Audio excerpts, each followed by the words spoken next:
आज हम स्टडी करेंगे क्लास 6 साइंस। तो देखिए, इससे पहले हम फर्स्ट और सेकंड चैप्टर स्टडी कर चुके हैं। तो आज हम स्टडी करेंगे चैप्टर थर्ड। तो देखिए चैप्टर थर्ड में क्या है, फाइबर टू फैब्रिक। तो बच्चों, आप सभी को पता होगा, आप सभी क्या पहनते हैं। हम सभी कपड़े पहनते हैं। बिना कपड़ों के हम एक भी बिना कपड़ों के थोड़ी सी भी देर हम नहीं रह सकते। तो हमें अपने शरीर को ढकने के लिए किसकी आवश्यकता होती है? अपने शरीर को ढकने के लिए हमें आवश्यकता होती है वस्त्रों की, कपड़ों की। तो देखिए, फाइबर टू फैब्रिक, तो धागे से कपड़े तक। तो इस चैप्टर में हम यही पढ़ेंगे। तो सबसे पहले क्या है, वैरायटी इन फैब्रिक। तो फैब्रिक में भी क्या होती है? वैरायटी होती है, यानी कि कपड़ों में भी वैरायटी होती है। तो आपके अगल बगल में टेलर की दुकानें तो होंगी ही, सभी के यहाँ पे होती है। सभी कपड़े पहनते हैं तो कपड़े सिलवाते भी होंगे। तो सब कपड़े कहाँ सिलवाते हैं? वो टेलर की शॉप पे सिलवाते हैं। तो जब आप टेलर की शॉप पे जाते हैं तो उसके पास क्या होते हैं? बहुत सारे कपड़ों के टुकड़े होते हैं। तो वहाँ पे क्या करेंगे आप? कुछ कपड़ों के टुकड़े कलेक्ट कीजिए। तो visit a near by Taylor shop, collect cutting of fabric left over after stitching. तो जब टेलर सिलाई करता है तो उसके पास कुछ कपड़े बच जाते हैं, उन कपड़ों को आप कलेक्ट कीजिए। Feel and touch each piece of fabric. तो हर पीस को आप क्या करेंगे? उसको टच कीजिए और उसको महसूस कीजिए। नो ट्राई अ लेवल some of fabric as cotton, silk, wool और synthetic after asking for help from the tailor. तो आप क्या करेंगे? आप उस हर कपड़े को छू कर देखिए, उसमें महसूस, और उससे ये पता कीजिए टेलर से कि इनमें से कौन सा कॉटन का है, कौन सा सिल्क का है, कौन सा वूल का है और कौन सा सिंथेटिक है। तो ये किससे पूछेंगे? आप टेलर से पूछेंगे। तो do you wonder what these different fabric are made of. तो आपको क्या है, आपको आश्चर्य हुआ ना कि ये फैब्रिक अलग अलग कपड़े से कैसे बने हुए हैं। तो when you look at any fabric it seems continuous piece. तो जब आप किसी भी कपड़े को देखते हैं तो वो कैसा नजर आता है? एक कपड़े का पीस नजर आता है। तो now look at it closely, what do you notice. तो जब आप उसको नजदीक से देखेंगे तो आपको क्या नजर आएगा? तो यहाँ पे देखिए, select a piece of cotton fabric you labelled in activity 1। तो उनमें से जो है जितने भी फैब्रिक है उनमें से एक कपड़ा सिलेक्ट कीजिए जो कि आपने लेबल 1 जिस पर लगाया है। Now try to find a loose thread of yarn at one of the edge of pull it out into a loose yarn are visible. You can gently pull one out with a pin or needle. तो अब हमें क्या करना है? उस कपड़े को लेना है और बड़े आराम से उसका एक किनारे का धागा लेना है और उस धागे को जेंटली एक पिन की सहायता से उसको खींचना है। तो we find that fabric is made up yarn arrange together. What are these yarn made of. तो जब आप देखेंगे एक धागा निकल के आएगा तो वो धागे जो है, बहुत सारे धागे इकट्ठा होकर वो क्या बना हुआ है? वो कपड़ा बना हुआ है जब वो इकट्ठे हो गए हैं। तो अब आप सोचिए कि वो धागा किसका बना हुआ है। तो देखिए, फाइबर कैसे बनता है और किसका बनता है। अब देखिए activity 3, take out a yarn from a piece of cotton fabric. तो हम किस में से लेंगे? कॉटन के फैब्रिक में से लेंगे एक छोटा सा धागा। Place this piece of yarn on a table. उसको किस पे रखेंगे? उसको धागे को रखेंगे हम टेबल के ऊपर। Now press one end of the yarn with your thumb. अब जो है अपने अंगूठे से उसको दबाएंगे। Scratch end other end of the yarn along its length with your nail as shown in figure 3.2। देखिए यहाँ पे क्या किया है, यहाँ पे एक धागा लिया है और उसको दबा दिया गया है और फिर इसको किससे लपेटा है? उसको हाथ से दूसरे धागे पर लपेट दिया है। तो समझ में आया आपको? एक धागे को दूसरे धागे पर लपेट दिया गया है। तो you might observe something similar when you try to thread needle many a time the end of the thread is separated into a few thin strands. This makes it difficult to pass the thread through the eyes of the needle. In the thin strands of thread that we see are made up of still thinner strands called fiber। तो जब आप उसको दबाते चले जाएंगे तो क्या दिखाई देगा आपको? एक धागा नजर आएगा, एक थ्रेड नजर आएगा। तो उस थ्रेड को हम क्या कहते हैं? निकालते निकालते एकदम से वो उसमें से जब निकल जाएगा और दिखाई देगा तो उसे कहते हैं फाइबर। क्या कहते हैं? फाइबर, रेशा कहते हैं उसे। तो fabric are made up of yarn and yarn are further made a fibre. तो फैब्रिक किससे बना होता है? फैब्रिक बना होता है यार्न यानी कि धागों से, और धागा किससे बना होता है? धागा बना होता है फाइबर से। फाइबर कहते हैं रेसे को। तो समझ में आ गया? कपड़ा किससे बना होता है? कपड़ा बना होता है यार्न से, और यार्न बना होता है फाइबर से। तो when do this fibre come from? तो अब आप पता कीजिए कि ये फाइबर आता कहाँ से है। तो इस चैप्टर में हम यही पता करेंगे। तो अब देखिए, the fibre of some fabric such as cotton, jute, silk and wool are obtained from plant and animal. तो इसमें से कॉटन, जूट, सिल्क और वूल ये किसके द्वारा मिलते हैं हमें? प्लांट के द्वारा और एनिमल्स के द्वारा। तो these are called natural fibres. तो इनको हम कहते हैं नेचुरल फाइबर यानी कि प्राकृतिक रेसे। तो ये किससे मिलते हैं? या तो कॉटन और जूट से मिलते हैं या सिल्क और वूल से मिलते हैं। तो समझ में आ गया नेचुरल रेसे कौन से होते हैं? वो होते हैं जो हमें कॉटन और जूट, सिल्क और वूल से मिलते हैं। अब देखिए, cotton and jute are example of fibre obtained from plants. तो ये कौन से एग्जाम्पल हो गए? ये हो गए हैं जो हमें नेचुरल तौर पे मिलता है और प्लांट के द्वारा मिलता है। ये कौन से हो जाएंगे? वो कॉटन हो जाएगा और जूट हो जाएगा। वूल एंड सिल्क किसके द्वारा मिलता है? वो एनिमल्स के द्वारा मिलता है। आप सभी ने देखा होगा, तो wool obtained from the fleece of sheeps और गोट। तो किसके ऊपर से मिलती है हमें? शीप और गोट के ऊपर से। उसके जो बाल होते हैं उसकी क्या बन जाते हैं? उसकी बनती है wool. It is also obtained from the hair of rabbits. तो ये जो है शीप और गोट से तो मिलती है, ये रैबिट के हेयर से भी बनाई जाती है। याक and camel silk fibre is drawn from the cocoon of silk worm. तो समझ में आया बच्चों? ऊन किस किस से मिलती है? ऊन मिलती है एनिमल से। कौन कौन से एनिमल से? शीप से मिलती है, गोट से मिलती है, रैबिट से भी मिलती है, याक से भी मिलती है, और कैमल के बालों से भी बनाई जाती है। तो इनसे मिलती है हमें क्या मिलती है? वूल से। और सिल्क जो होता है वो कनून, यानी कि कनून किसका होता है? सिल्क वॉर्म का। तो जो सिल्क वॉर्म होता है वो अपने ऊपर क्या बना लेता है? वाइट सा कनून बना लेता है। जब वो कनून बना लेता है उसके अंदर कौन होता है? उसके अंदर होता है सिल्क वॉर्म। तो कनून से हमें क्या मिलता है? कनून से मिलता है सिल्क। तो समझ में आ गया आपको ये सब कहाँ से मिलता है? तो वूल मिलती है एनिमल से और सिल्क मिलता है कनून से। तो ये सब कैसे मिलते हैं? ये सब मिलते हैं किससे? एनिमल से। तो समझ में आया आपको? अब देखिए, 4000 of years natural fibers were the only ones available for making fabric। तो पहले जो है हजारों साल तक जो है हमें क्या अवेलेबल था फैब्रिक बनाने के लिए? सिर्फ नेचुरल फाइबर, उसके अलावा और कोई भी फाइबर नहीं मिलता था। लेकिन इन दी लास्ट 100 years और so fibre are also made from chemicals. तो उसके बाद अब किसके बनने लगे हैं? फाइबर केमिकल से बनाए जाने लगे हैं। हजारों साल पहले सिर्फ नेचुरल फाइबर मिलता था, लेकिन आजकल क्या बन रहा है? आजकल केमिकल द्वारा भी फाइबर बनाया जा रहा है। तो देखिए इसको क्या कहते हैं? तो substance which are not obtained from plant और animal sources, these are called synthetic fibre. तो जो ये जितने भी फाइबर होते हैं जो कि हमें प्लांट से और एनिमल से नहीं मिलते, उसे हम क्या कहते हैं? उसे कहते हैं हम सिंथेटिक फाइबर। तो इसमें से कौन कौन से होते हैं? Some example of synthetic fibre are polyester, nylon और एक्रिलिक। तो इनमें से क्या क्या होते हैं? एक पॉलिस्टर होता है, नायलॉन होता है और एक्रिलिक। ये सब कौन से एग्जाम्पल हैं? ये है सिंथेटिक फाइबर यानी कि अप्राकृतिक रेसे। तो समझ में आ गया?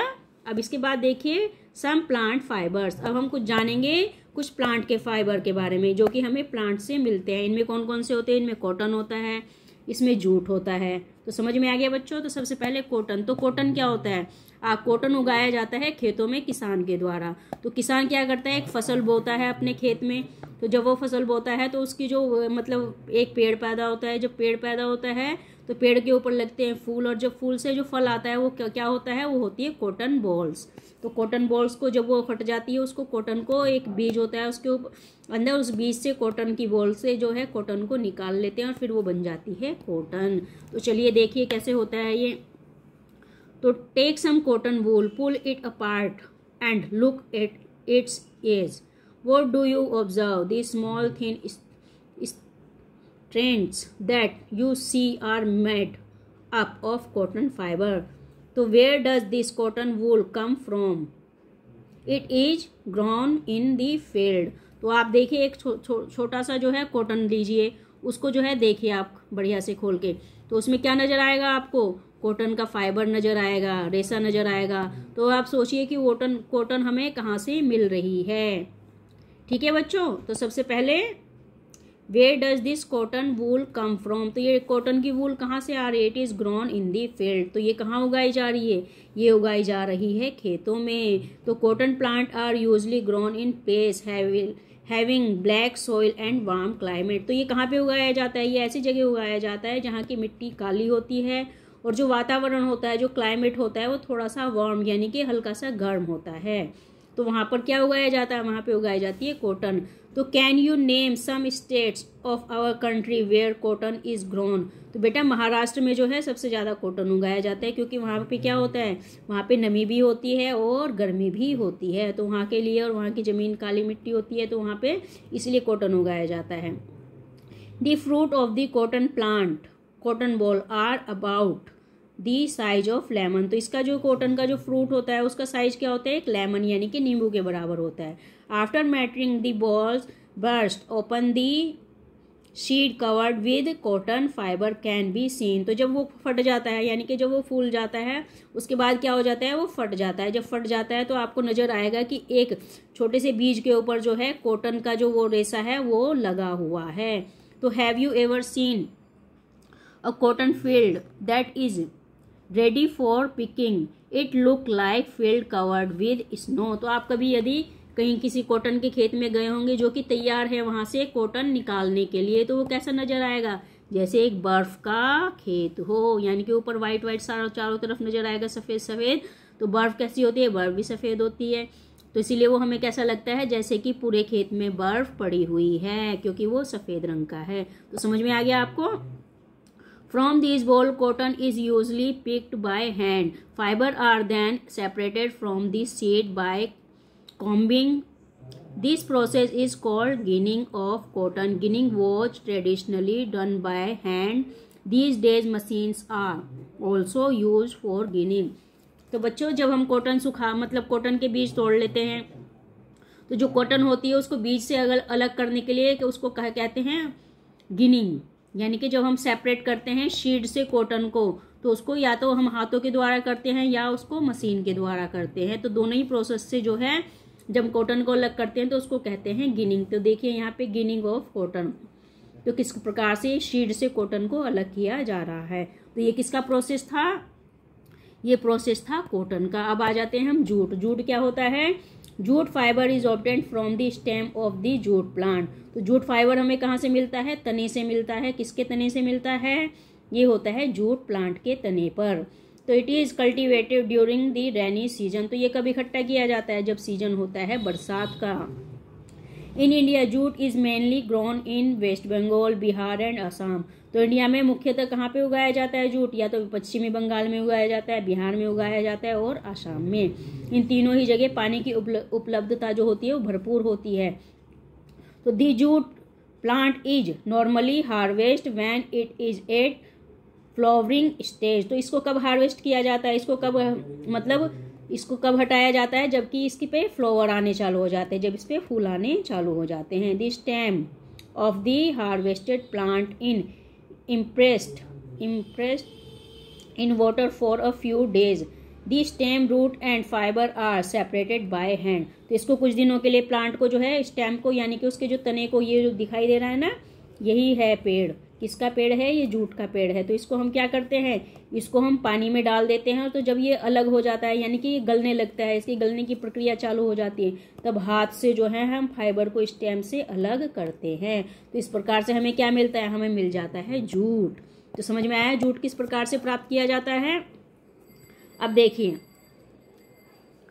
To make fabric all these fibres are first converted into yarn. How is it done? तो देखिए यार्न कैसे बनाया जाता है अब हम देखेंगे। तो ठीक है, तो जब कभी भी हम कपड़ा बनाते हैं तो उससे पहले हम क्या बनाएंगे? उसको फाइबर को यार्न में कन्वर्ट करेंगे। तो यार्न में जब वो कन्वर्ट हो जाएगा उसके बाद ही हम उसका कपड़ा बना सकते हैं, अदरवाइज उसका हम कपड़ा नहीं बना सकते। अब देखिए स्पिनिंग कॉटन यार्न। तो देखिए कॉटन यार्न कैसे बनाया जाता है। तो बच्चों आपने चरखा देखा है? देखिए यहाँ पे दिखाया गया है ना, यहाँ पे एक चरखा दिखाया गया है। तो इसमें क्या करते हैं? इसमें हाथ से यहाँ से चलाते रहते हैं हाथ से, और यहाँ पे एक हाथ से क्या करते हैं, धागा मतलब कॉटन इसमें लगाते रहते हैं, तो ये चरखा बनता बनता रहता है। तो रेशा जो है, रेशा किस में, एक धागे में कन्वर्ट हो जाता है। तो जब वो धागे में कन्वर्ट हो जाता है तो फिर उससे क्या बनाते हैं, उससे बनाते हैं हम कपड़े। तो उन कपड़ों को कहा जाता है खादी के कपड़े। तो समझ में आ गया आपको किस प्रकार से बनाया जाता है। अब देखिए प्रोसेस भी हम बताते हैं आपको। The process of making yarn from fibre is called spinning. तो ये कहलाता है प्रोसेस स्पिनिंग। तो in this process fibre from a mass of cotton wool are drawn out of twisted, this bring the fibre together to the form of yarn. तो ये जो धीरे धीरे लगाया जाता है और ये किस में कन्वर्ट कर देते हैं, यार्न में। A simple device used for spinning is hand spindle also called तकली। तो इसको क्या कहते हैं, हम इसको कहते हैं तकली, जिसके द्वारा हम ये धागा बनाते हैं। Another hand separate operated device use for spinning is called चरखा। तो दूसरी डिवाइस क्या कहलाती है जिससे हम ये बनाते हैं, वो कहलाती है चरखा। Use of charkha was popularised by Mahatma Gandhi as part of independence movement. तो ये किसके द्वारा, तो आपने महात्मा गांधी का नाम सुना है ना, सभी ने सुना होगा। तो उन्होंने एक मतलब इंडिपेंडेंस मूवमेंट चलाया था जिसके अंदर चरखे का बहुत ही ज़्यादा प्रयोग किया गया था। तो महात्मा गांधी जी क्या चलाते थे, वो भी चरखा चलाते थे। तो उन्होंने जो है चरखे के द्वारा कौन से कपड़े बनाए थे, उन्होंने बनाए थे खादी के कपड़े। तो जब हम चरखे के द्वारा जो मतलब धागा निकलता है वो क्या होता है, वो खादी का धागा होता है। उससे क्या बनाते हैं, उससे बनाते हैं हम कपड़े। तो khadi and sons imported cloth made in the mills of Britain. तो ये जो बनती थी खादी के कपड़ों से, जब हम उस वक्त मतलब आज़ादी से पहले वो कहाँ बनता था, वो बनता था ब्रिटेन की मिल में। लेकिन उसके बाद कहाँ बनाने लगे, to popularise and promoted khadi, the government of India constituted a body called Khadi and Village Industries Commission in 1958। तो उसके बाद जो है पहले ये बनता था, कहाँ पे बनता था, ब्रिटेन में बनता था। लेकिन खादी को आगे बढ़ाने के लिए भारत की गवर्नमेंट ने 1956 में यहाँ पे जो है एक स्पेशल कमीशन बनाया, जो कि एक गांव पूरा जो है विलेज इंडस्ट्रीज कमीशन, जिसमें कि खादी का निर्माण किया जा सके और खादी को जो है आगे बढ़ाया जा सके। क्योंकि यदि खादी को हम आगे बढ़ाएंगे तो किसका फायदा होगा, किसानों का फायदा होगा, क्योंकि वो बेचारे अपने खेत में कॉटन उगाते हैं। उस कॉटन से रेशा बनता है, उस रेशे से क्या बनेगा, उस रेशे से बनेगा यार्न, और यार्न से क्या बनेंगे, क्लॉथ। तो समझ में आ गया बच्चों ये पूरा का पूरा आपको प्रोसेस। अब देखिए yarn of fabric, yarn to fabric, यानी कि रेशे से कपड़े की तरफ। There are many ways by which fabrics are made from yarn. Two way main process are weaving and knitting. तो इनमें दो प्रोसेस होते हैं, जिनमें कि एक कहलाता है वीविंग और दूसरा कहलाता है निटिंग। तो पहले वीविंग देख लेते हैं। In activity you might have notice that a fabric is made up of to sets of yarn arrange together. तो जब हम दो मतलब धागों को एक के ऊपर दूसरे को लगा देते हैं तो उससे क्या बन जाता है, उससे बन जाता है वीविंग। यानी कि एक तो धागा ऐसे होगा, दूसरा ऐसे चलेगा, तो वो दोनों एक के ऊपर एक लगेंगे तो वो क्या हो जाएगा, वो हो जाएगी वीविंग। तो देखिए यहाँ पे ये दिखाई गई है पेपर के द्वारा। यहाँ पे क्या कर रहे हैं बच्चों ने, कुछ पेपर लिए हैं, एक्टिविटी देखिए ए और बी। यहाँ पे दो पेपर लीजिए आप, है ना, और इनको स्ट्रिप्स काटेंगे हम इनकी, और फिर क्या करेंगे, एक के ऊपर एक रख के इस प्रकार से वीविंग विद पेपर स्ट्रिप्स। तो पेपर स्ट्रिप यानी कि एक के ऊपर एक रख के एक इधर से लाएंगे और एक इधर से लाएंगे, तो इसी प्रकार से इसको जोड़ देंगे। तो जब ये इस प्रकार से इसको बना देंगे तो ये क्या हो जाएगी, वीविंग। तो इसी प्रकार से क्या बनता है, इसी प्रकार से बनता है कपड़ा।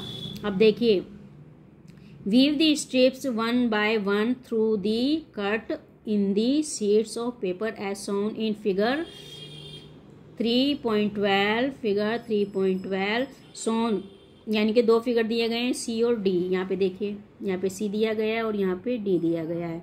तो पहले हम ऐसे बना रहे हैं, इसको हमने ऐसे किया, और जब ये बन गया तो ये कैसे बन गया, ये बन गया ऐसे। तो समझ में आया बच्चों ये किस प्रकार से बनता है। चलिए अब देखें इसको मशीनों के द्वारा कैसे किया जाता है। In a similar manner two sets of yarn are woven to make a fabric. इसी प्रकार से जैसे हमने कागज से किया उसी प्रकार से ये धागे के द्वारा होता है। तो एक धागा इधर से आता है और दूसरा धागा इधर से आता है। तो इसको क्या किसके द्वारा करते हैं, इसको करते हैं हम हैंडलूम के द्वारा। तो देखिए weaving of fabric is done on looms. तो ये कहाँ पे की जाती है? ये की जाती है लूम्स में। तो समझ में आया बच्चों, ये कहाँ की जाती है? लूम्स, यानी कि करघा जो होते हैं, हथकरघा कहते हैं इनको, लूम्स को। तो the looms are either hand operated और पावर ऑपरेटेड। तो ये दो प्रकार के होते हैं लूम्स। एक तो हाथ से चलाया, उसको हैंडलूम बोलते हैं। आपके यहाँ पर आपने भी बहुत सुना होगा ना, हैंडलूम के बने हुए, हैंडलूम के बने हुए। तो हैंडलूम का अर्थ होता है हाथों से बने हुए, और उसी को जो हम पावर से बना देते हैं तो वो मशीनों के बने हुए होते हैं। तो समझ में आया बच्चों, हैंडलूम क्या होता है और पावर लूम क्या होता है? तो जो हाथ से बने होते हैं वो हैंडलूम होते हैं, और जो पावर से बने होते हैं वो पावर, यानी कि मशीनों के द्वारा बने हुए कपड़े। तो समझ में आया? अब देखिए निटिंग। तो बच्चों जब सर्दियाँ आती है तो आपकी मम्मियाँ क्या करती हैं? ज़्यादातर आपने देखा होगा सिलाइयों के साथ ऐसे स्वेटर बुनती रहती हैं, है ना। तो स्वेटर बनने के बाद क्या होता है? आप उन्हीं स्वेटर को पहनते हैं। तो जो स्वेटर बनाने की जो प्रक्रिया होती है उसे कहते हैं निटिंग। तो इसमें क्या किया जाता है? एक थ्रेड लिया जाता है, एक धागा लिया जाता है, और उसको कैसे करती हैं? उसको सिलाई से जो है बनाती चली जाती हैं। तो जब बनाती चली जाती है तो फिर क्या बन जाता है? एक स्वेटर बन जाता है। तो देखिए अब इसी को देखेंगे। Have you notice how sweater are knitted? तो आपने कभी नोटिस किया है कि स्वेटर कैसे बनता है? In knitting a single yarn is use to make a piece of fabric, यानी कि जो एक सिंगल यार्न लिया जाता है तो वो किसका बना होता है? पीस ऑफ फैब्रिक, फैब्रिक का बना हो, जिससे कि एक पीस बन जाता है फैब्रिक का।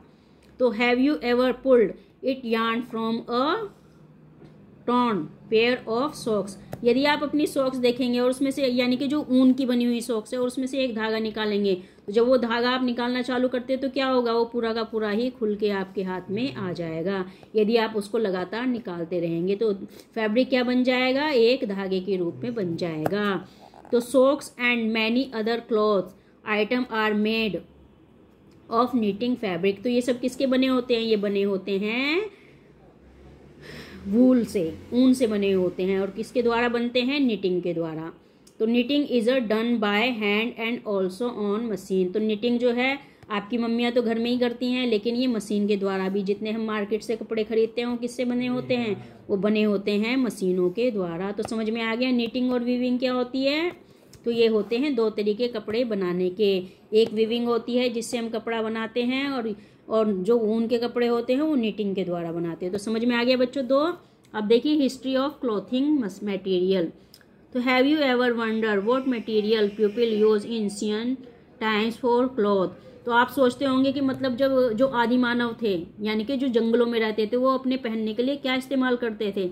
It appear that in those times people use the bark and big leaves of tree or animal skin and fur to cover themselves। तो किसका इस्तेमाल करते थे? वो पेड़ों की जो छाल होती थी उनका इस्तेमाल करते थे, उनकी पत्तियों का इस्तेमाल करते थे, और जो एनिमल्स होते थे उनकी स्किन और उनके फर का इस्तेमाल करते थे अपने आप को कवर करने के लिए।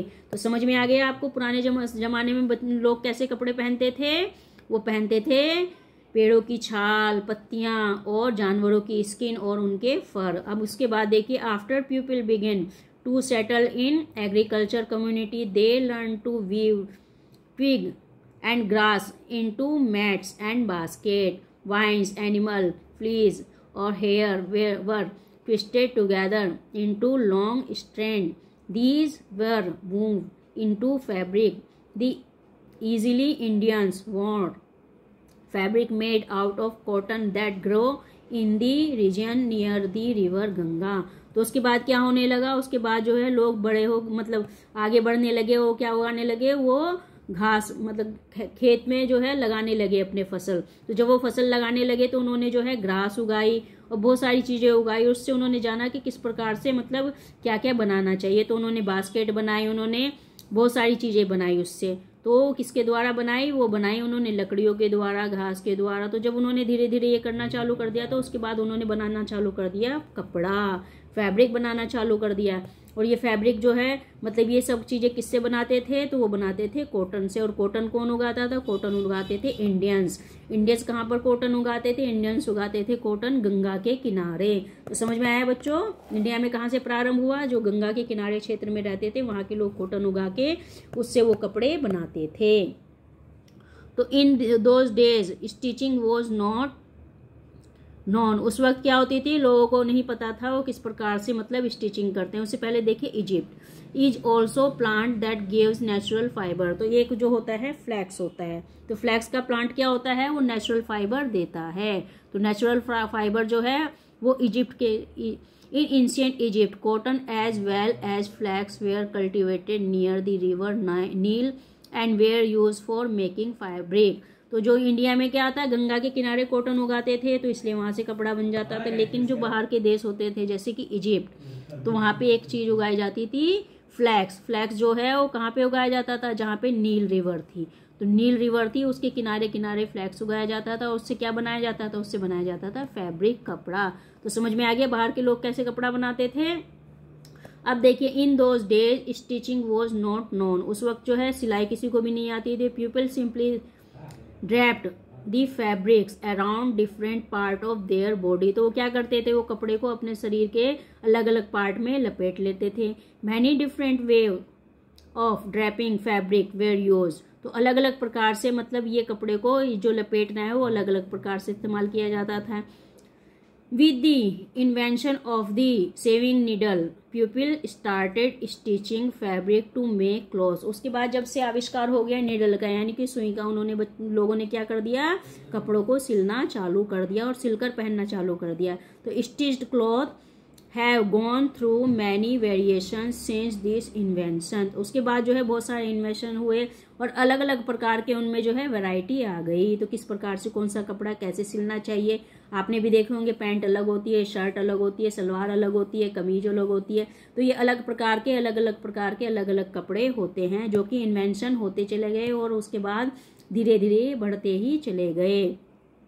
But is it not amazing that even today sari, dhoti, lungi, turban is used as an unstitched piece of fabric. लेकिन आज भी जो है क्या साड़ी ऐसे ही यूज की जाती है, धोती को भी हम ऐसे ही यूज करते हैं, लुंगी को भी ऐसे ही यूज करते हैं, टर्बन यानी कि पगड़ी उसको भी हम बिना सिले ही यूज करते हैं। तो आपने देखा होगा इन कपड़ों को सिला नहीं जाता होगा। आपकी मम्मी भी साड़ी पहनती होगी, आपकी मम्मी जो है दुपट्टा भी ओढ़ती होगी, तो उसको ऐसे ही ओढ़ती है ना, और धोती भी पहनते हैं बहुत सारे पुराने समय के लोग। और जो सरदार जी होते हैं वो क्या पहनते हैं, वो पगड़ी पहनते हैं। तो पगड़ी को कभी सिलते हैं, नहीं सिलते, बल्कि वो कपड़े के रूप में ही उसको इस्तेमाल करते हैं बिना सिले हुए।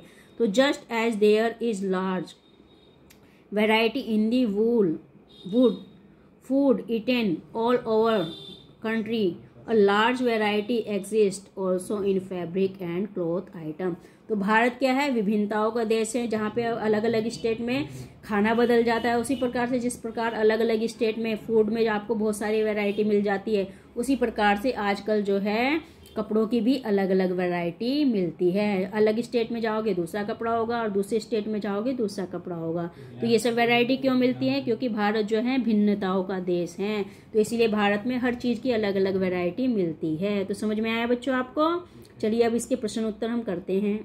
चलिए इसके क्वेश्चन आंसर देखिए। एक्सरसाइज, तो classify the following fibre as natural और सिंथेटिक। तो हमने पढ़ा है जो प्लांट और एनिमल से मिलता है वो कैसा होता है, नेचुरल होता है, और जो मशीनों मतलब केमिकल से बनाया जाता है वो होता है सिंथेटिक। तो देखिए नायलॉन, पॉलिस्टर, ये कौन से होते हैं, ये होते हैं सिंथेटिक, क्योंकि ये किससे बनते हैं, ये बनते हैं केमिकल से। लेकिन वूल, कॉटन, सिल्क, जूट, ये किसके ओपोनेंट हैं, वूल होता है एनिमल का, तो ये नेचुरल है।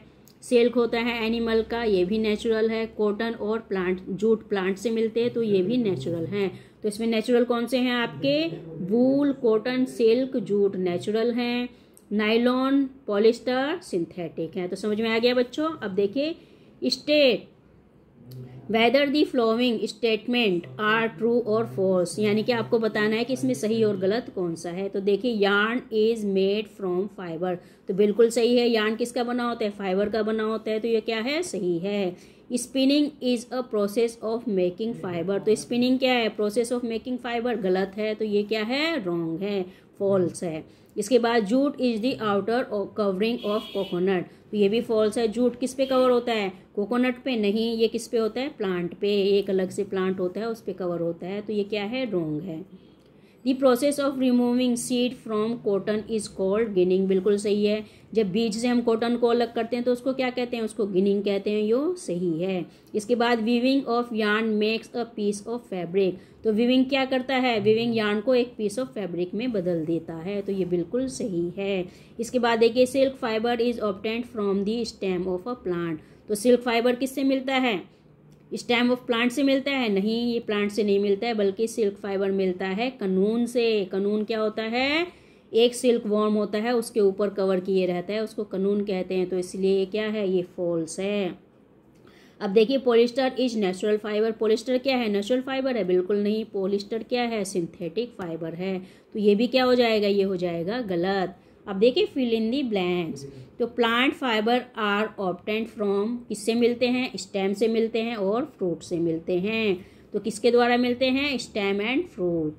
दूसरा देखिए animal fibre are wool and silk, तो कौन कौन से होते हैं एनिमल फाइबर, एक ऊन होता है और दूसरा सिल्क होता है।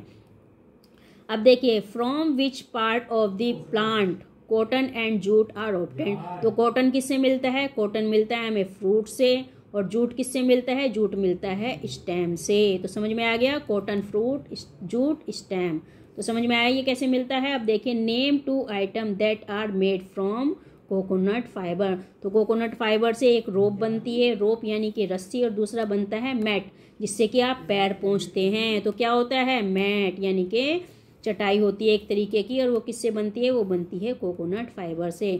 आशा करती हूँ ये वीडियो आपको पसंद आया होगा और ये चैप्टर आपको ठीक से समझ में आ गया होगा। यदि ये चैप्टर आपको ठीक से समझ में आया है तो कृपया करके मेरे चैनल को सब्सक्राइब कीजिए, लाइक और शेयर कीजिए, ताकि आपको ऐसे ही वीडियो लगातार मिलते रहें।